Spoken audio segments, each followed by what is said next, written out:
ভগৱানে সৃষ্টি কৰা সংসাৰ ভগৱানৰ মতেই চলিব।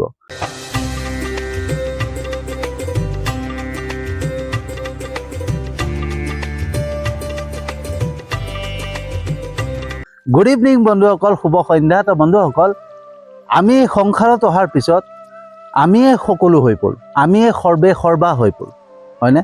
আমি নিজেই নিজৰ ৰজা হৈ পৰোঁ আৰু সকলোতে চলে মই এইটো কৰিলোঁ, মই সেইটো কৰিলোঁ, মোৰ বাবে এইটো হ'ল, মই নোহোৱাহেঁতেন এইটো নহ'লেহেঁতেন, মই নোহোৱাহেঁতেন ঘৰখন নহ'লেহেঁতেন, মই নোহোৱাহেঁতেন ঘৰখন নচলিলেহেঁতেন, মই নোহোৱাহেঁতেন তহঁতৰ ভাল নহ'লেহেঁতেন, হয়নে? সকলোতে মাত্ৰ মই চলে।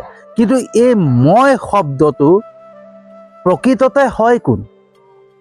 আমি কোনোবা দিন জানিব চেষ্টা কৰিছোঁনে? আমি মই শব্দটোক লৈ পেলাই আমি নিজেই নিজক অহংকাৰ কৰোঁ, কিন্তু এই মই শব্দটো প্ৰকৃততে হয় কোন সেইটো আমি কোনোদিন জানিবই চেষ্টা কৰা নাই। বন্ধুসকল, মই বুলি যে আমি কওঁ, এই মই প্ৰকৃততে আমাৰ শৰীৰটো মই বুলি কওঁ নে এই শৰীৰটোৰ ভিতৰত থকা আত্মাক আমি মই বুলি কওঁ? আচলতে মই হয় কোন? এই শৰীৰটো মই নে এই শৰীৰটোৰ ভিতৰত থকা যি আত্মা, সেই আত্মা মই? প্ৰকৃততে কোনটো মই? তো বন্ধুসকল, যদি আমি এই শৰীৰটোক মই বুলি ভাবি লৈছোঁ, এই শৰীৰটোক লৈ পেলাই মই অহংকাৰ কৰিছোঁ, তেতিয়াহ'লে আমি এটা ডাঙৰ ভুল কৰি আছোঁ। কাৰণ বন্ধুসকল, এই শৰীৰটোৰ কোনো অস্তিত্বই নাই। এই শৰীৰটো যোনদিনাখন মৃত্যু হ'ব, সেইদিনাখন শ্মশানত গৈ পেলাই জ্বলাই দিব। আৰু এই শৰীৰটো মৃত্যু হোৱাৰ পিছত কোনো আত্মীয়ই যদি এই শৰীৰটোক চুৱে নহয়, সেই আত্মীয়ই গা ধুই পেলাব, কাৰণ এই শৰীৰটো চুৱা লাগিলে। তেতিয়াহ'লে চিন্তা কৰক, যোনটো শৰীৰক লৈ পেলাই যদি আমি অহংকাৰ কৰি আছোঁ, সেই শৰীৰৰ অস্তিত্ব কিবা আছে জানো? সেই শৰীৰটোৰে অস্তিত্ব নাই। সেই শৰীৰটো মৰি যোৱাৰ পিছত, মৃত্যু হোৱাৰ পিছত সেই শৰীৰটোক আত্মীয়ই চুলে গা ধুই পেলাব, চুৱা লাগে। তেতিয়াহ'লে আমি এই শৰীৰটোক লৈ পেলাই যি অহংকাৰ কৰিছোঁ, সেই অহংকাৰ কৰা কিবা যুক্তি থাকিলনে? কিবা অৰ্থ থাকিলনে? কিন্তু বন্ধুসকল, আমি এই শৰীৰটোক লৈ পেলাই অহংকাৰ কৰি সকলোতে মই কওঁ, মই এইটো কৰিলোঁ, মই সেইটো কৰিলোঁ। আৰু এই সংসাৰৰ কিছুমান যি ঈশ্বৰৰ নিয়ম আছে, ভগৱানৰ নিয়ম আছে, সেই নিয়মখিনিক আমি নামানো, কিন্তু আমি নিজেই সৃষ্টি কৰি লওঁ, হয়নে? আমি নিজেই কিছুমান নিয়ম সৃষ্টি কৰি লওঁ আৰু সেই নিয়ম মতে চলা আৰম্ভ। যেনেকৈ ধৰক বন্ধুসকল, মই ভগৱানক চিন্তা কৰোঁ, মই ভকত হয়, মই শৰণ লৈছোঁ, শৰণীয়া হয়, তো মই আনে চুৱা নাখাওঁ, আমুকে চুই দিলে মই নাখাওঁ, হয়নে? আমুকৰ চুৱা বস্তু মই নাখাওঁ, মই বেলেগে বনাই দিয়ে নাখাওঁ, মই শৰণ লোৱা মানুহে বনাই দিলেহে খাম, হয়নে?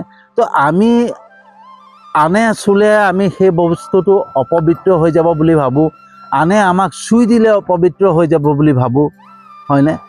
আমি নিজকে পবিত্ৰ কৰি ৰাখিবলৈ চিন্তা কৰোঁ, কিন্তু আমি কোনোবা দিন নিজৰ ভিতৰখন পবিত্ৰ কৰিবলৈ চিন্তা কৰিছোঁনে? যে নিজৰ ভিতৰখন আমাৰ পবিত্ৰ হয়নে? আমি আনে নুচুব, আনে চুই দিলে আমি অপবিত্ৰ হৈ যাম, আমি সকলোখিনি নিয়ম মানি আছোঁ ঈশ্বৰক পাবৰ কাৰণে। আমি শৰণ লৈছোঁ, শৰণীয়া হয়, সেইকাৰণে বেলেগে বনাই দিয়া ভাত নাখাওঁ, বেলেগে বনাই দিয়া চাহ নাখাওঁ, বেলেগে চোৱা বস্তু আমি নুচুওঁ, কোনোবা উচ্চ নিচ্চ ভাৱ ৰাখোঁ, হয়নে? আমি সকলো ৰাখিছোঁ ঈশ্বৰক পাবৰ কাৰণে, কিন্তু আমি সেই ঈশ্বৰকে পাবৰ কাৰণে আমি আমাৰ ভিতৰটোক চাফা কৰিছোঁ। আমি বাহিৰটোৰ কথাটো চাফা কথা চিন্তা কৰি আছোঁ, যে এইটো চুলে আমি পবিত্ৰ হৈ থাকিম, এইটো নুচুলে পবিত্ৰ হৈ থাকিম, হয়নে? সকলো মানিছোঁ, কিন্তু আমি আমাৰ ভিতৰখন, আমাৰ আত্মাক, আমাৰ মনটোক আমি পবিত্ৰ কৰিছোঁ। আমাৰ মনটো যদি পবিত্ৰ নহয়, আমাৰ মনৰ ভিতৰত লেতেৰা ভাৱ সোমাই থাকে, আমাৰ মনৰ ভিতৰত ক্ষোভ ভাৱ সোমাই থাকে, আমাৰ মনৰ ভিতৰত যদি হিংসা ভাৱ সোমাই থাকে, তেতিয়াহ'লে বাহিৰত আমি যিমান পবিত্ৰ কৰি ৰাখোঁ, ঈশ্বৰে আমাক কেতিয়াও ঘূৰি নাচায়, হয়নে? তো আমি ঈশ্বৰৰ নিয়ম মানিব লাগিব বন্ধুসকল। ঈশ্বৰে ভগৱানে যিখিনি নিয়ম দিছে, সেই নিয়ম মানিব লাগিব, হয়নে? সেই নিয়ম মানিলেহে আমি সুন্দৰকৈ জীৱনটো পাৰ কৰিব পাৰিম। কিন্তু আমি সেই নিয়মৰ কথা জানিবলৈ চেষ্টাই নকৰোঁ। কিয় চেষ্টা নকৰোঁ? কাৰণ আমি এই শৰীৰটোক লৈ পেলাই অহংকাৰ কৰোঁ। এই শৰীৰটোকে সৰ্বা বুলি ভাবোঁ, হয়নে? আৰু আমি এই শৰীৰটোকে মই বুলি ভাবি লওঁ, আৰু মই বুলি ভাবি পালে আমি আমাৰ মনত অহংকাৰ ভাৱ ৰাখোঁ, হিংসা ভাৱ ৰাখোঁ, ক্ষোভ ভাৱ ৰাখোঁ, আনক অপকাৰ কৰাৰ কথা চিন্তা কৰোঁ, আনক ধ্বংস কৰাৰ কথা চিন্তা কৰোঁ, হয়নে? কোনোদিন আমি কাৰোবাৰ ভাল কামনা নকৰোঁ, হয়নে? তো আমি যে এই অহংকাৰ ভাৱবিলাক ৰাখোঁ, হিংসা ভাৱবিলাক ৰাখোঁ, এইবিলাক কিয় ৰাখোঁ? আমাৰ এই শৰীৰটোক লৈ, যোনটো শৰীৰৰ কোনো অস্তিত্বই নাই। আৰু আমি এই শৰীৰৰ যে অস্তিত্ব নাই সেই কথা আমি নাজানো কাৰণে এই শৰীৰটোক লৈ পেলাই আমি অহংকাৰ কৰোঁ। যদি আমি জানিলোহেঁতেন তেতিয়া এই শৰীৰটোক লৈ পেলাই কেতিয়াও অহংকাৰ নকৰোঁ, কেতিয়াও আমি হিংসা ভাৱ নাৰাখোঁ, কেতিয়াও ক্ষোভ ভাৱ নাৰাখোঁ, কেতিয়াও আনৰ প্ৰতি বেয়া ভাৱ নাৰাখোঁ, কেতিয়াও আনক ধ্বংস কৰাৰ কথা চিন্তা নকৰোঁ, হয়নে? কেতিয়া আমি সেই কথা চিন্তা কৰিম? যেতিয়া আমি জানিবলৈ চেষ্টা কৰিম। বন্ধুসকল, মই শব্দটো যদি আমাৰ ভিতৰত থকা, এই শৰীৰৰ ভিতৰত থকা আত্মাটোক আমি ভাবিছোঁ, তেতিয়া প্ৰকৃত ভাবিছোঁ। যদি আমি ভাবিছোঁ যে আমাৰ ভিতৰত আমাৰ শৰীৰৰ ভিতৰত যি আত্মা আছে, সেই আত্মাটোহে প্ৰকৃততে মই, তেতিয়া শুদ্ধ ভাবিছোঁ। আৰু যেতিয়াই আমি আত্মাক আমি মই বুলি ভাবিম, যে মোৰ আত্মাহে, এই শৰীৰটো মই নহয়, মোৰ আত্মাহে মই, সেই তেতিয়াই আমি আত্মাৰ জ্ঞান জানিবলৈ চেষ্টা কৰিম, হয়নে? আমি আত্মাৰ পৰা শুদ্ধ ভাৱনা আনিবলৈ চেষ্টা কৰিম, হয়নে? ঈশ্বৰক জানিবলৈ চেষ্টা কৰিম, ভগৱানক জানিবলৈ চেষ্টা কৰিম, ভগৱানৰ নিয়ম কি সেইটো জানিবলৈ চেষ্টা কৰিম, হয়নে? তেতিয়া ভগৱানৰ নিয়ম মানিম। এতিয়া ভগৱানৰ নিয়ম কি? ঈশ্বৰৰ নিয়ম কি? আৰ হাতে নাখাবি, তাৰ হাতে নাখাবি, ইটোক নুচুবি, সিটোক নুচুবি, সেয়া ভগৱানৰ নিয়ম নহয়, সেয়া ঈশ্বৰৰ নিয়ম নহয়, সেয়া মনুষ্যই বনোৱা, মানুহে বনোৱা নিয়ম। ঈশ্বৰৰ নিয়ম হৈছে সৎ ভাৱনা, সৎ চিন্তা, সমভাৱ, সমদৃষ্টি, হয়নে? সেয়াহে ঈশ্বৰৰ নিয়ম।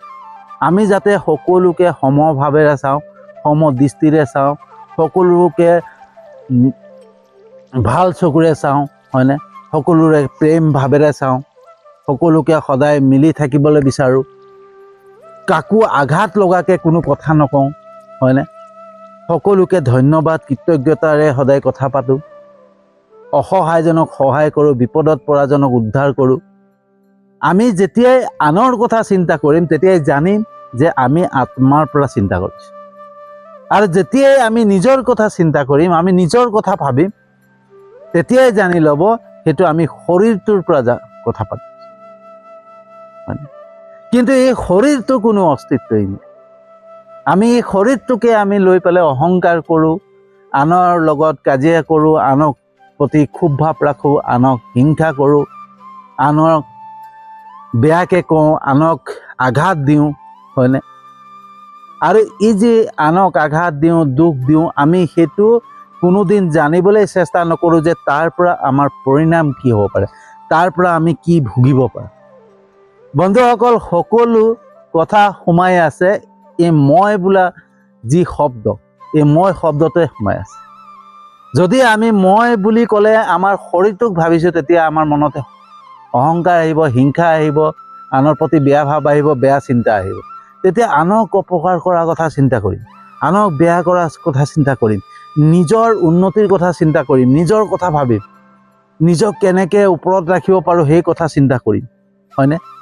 কিন্তু বন্ধুসকল, যেতিয়াই আমি আত্মাৰ কথা চিন্তা কৰিম, তেতিয়াই ভগৱানৰ নিয়মৰ কথা চিন্তা কৰিম, ঈশ্বৰৰ কথা চিন্তা কৰিম, হয়নে?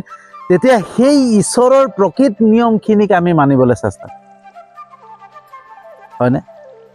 সৎ ভাৱনা, সৎ চিন্তা, সমভাৱ, সমদৃষ্টি, সেইবিলাক কেতিয়া মানিবলৈ চেষ্টা কৰিম? যেতিয়া আমি আত্মাক মই বুলি ভাবিম, আৰু আত্মাৰ দ্বাৰা আমি ঈশ্বৰক চিন্তা কৰিম, ভগৱানক চিন্তা কৰিম, আৰু সেই তেতিয়াই প্ৰকৃততে ভগৱানৰ নিয়ম মানিবলৈ চলিম। কিন্তু বন্ধুসকল, আমি যে শৰীৰটোকে মই বুলি ভাবোঁ, আৰু শৰীৰটোক মই ভবাৰ কাৰণে আমি অহংকাৰ কৰোঁ, হিংসা কৰোঁ, আমাৰ বিবেক শূন্য হৈ পৰে আৰু বিবেক শূন্য হৈ যোৱাৰ লগে লগে আমি আনৰ প্ৰতি বেয়া ভাৱ ৰাখোঁ, আনৰ প্ৰতি হিংসা ভাৱ ৰাখোঁ, কিন্তু সেই তাৰ পৰা পৰিণাম কি হ'ব পাৰে সেয়া আমি নাজানো, হয়নে?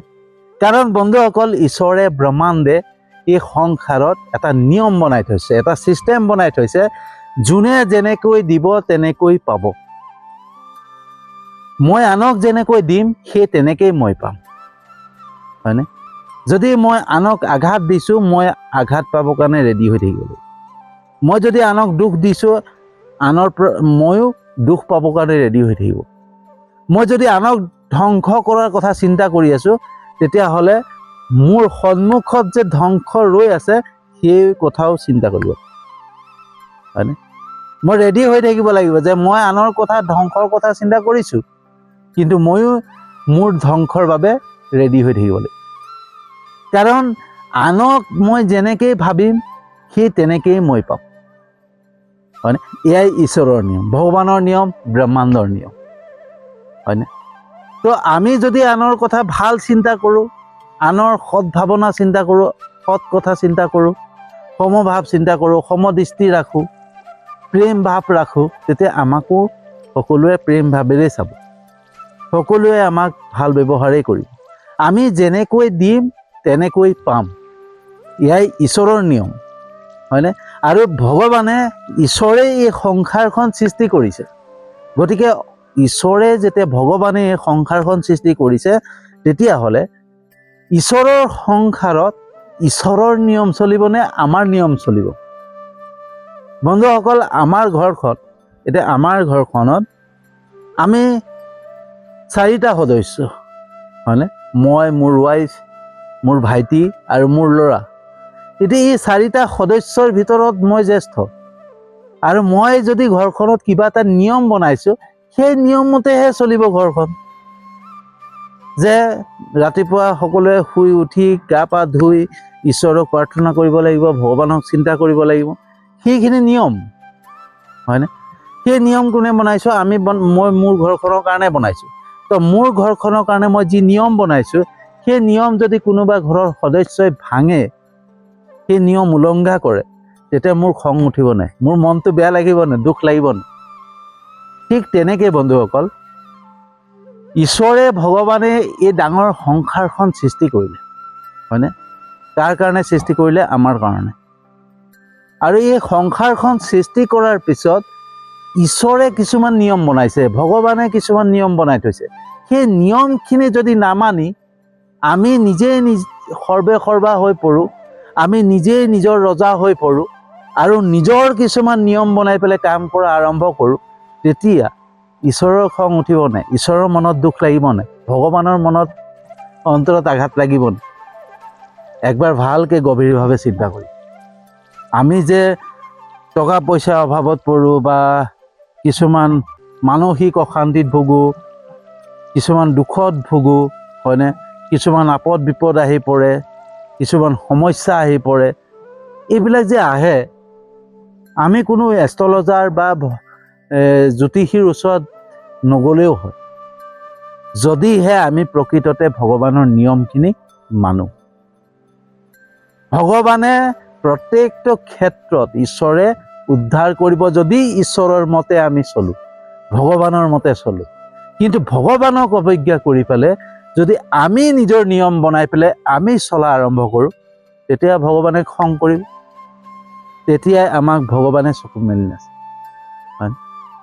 আমি ভগৱানৰ নিয়ম মানিবৰ কাৰণে আৰ হাতে নুচুবি, তাৰ হাতে নাখাবি, সেইবিলাক নকৰিলেও হ'ব। মাত্ৰ অন্তৰৰ ভিতৰত সৎ ভাৱনা ৰাখিব লাগিব, সৎ চিন্তা ৰাখিব লাগিব, সমভাৱ ৰাখিব লাগিব, সমদৃষ্টি ৰাখিব। সেই তেতিয়াই ঈশ্বৰে আমাক সদায় চকু মেলি চাব, হয়নে? তো বন্ধুসকল, ভগৱানে সৃষ্টি কৰা সংসাৰ ভগৱানৰ মতেই চলিব, আমাৰ মতে কেতিয়াও নচলে, হয়নে? আমি যিমান নিজকে ৰজা বুলি নাভাবোঁ কিয়, এই সংসাৰখন ঈশ্বৰৰ মতেই চলিব, ভগৱানৰ মতেই চলিব, হয়নে? ভগৱানৰ নিয়মৰ অবিহনে আমি কেতিয়াও সফল হ'ব নোৱাৰোঁ, আমি কেতিয়াও জীৱন সফলতাৰে উপভোগ কৰিব নোৱাৰোঁ, হয়নে? তো বন্ধুসকল কেনেকুৱা লাগিলে জনাব। যদি সঁচাকৈ ভাল লাগিছে যিমান পাৰে ভিডিঅ'টো শ্বেয়াৰ কৰিব। মই জানো আপোনালোকে মোৰ ভিডিঅ' চাই লাইক কমেণ্ট কৰে, শ্বেয়াৰ কৰে, মোৰ ইউটিউব চেনেলটোতো ছাবস্ক্ৰাইব কৰিছে, মোৰ ফেচবুক পেজটোতো ফ'ল' কৰিছে। তাৰ বাবে আপোনালোকক আন্তৰিক ধন্যবাদ জনাইছোঁ। আৰু যিসকলে নাই কৰা তেওঁলোককো মই বহুত আন্তৰিক ধন্যবাদ জনাইছোঁ। কাৰণ মই জানো এদিন নহয় এদিন চাব, মোৰ ভিডিঅ' ভাল পাব, লাইক কৰিব, কমেণ্ট কৰিব, শ্বেয়াৰ কৰিব। সেয়া মোৰ বিশ্বাস আছে। কাৰণ ঈশ্বৰৰ ওপৰত যেনেকুৱা বিশ্বাস আছে আপোনালোকৰ ওপৰতো বিশ্বাস আছে। আৰু সেই বিশ্বাসেৰে কৈছোঁ যে মোৰ ভিডিঅ' চাব, লাইক কৰিব, কমেণ্ট কৰিব, শ্বেয়াৰ কৰিব, মোৰ ইউটিউব চেনেলটোতো ছাবস্ক্ৰাইব কৰিব, মোৰ ফেচবুক পেজটোতো ফ'ল' কৰিব। সেই বিশ্বাসেৰে আজি ভিডিঅ'টো সামৰণি মাৰিছোঁ আৰু এটা নতুন বিষয়বস্তু লৈ আহি আছোঁ।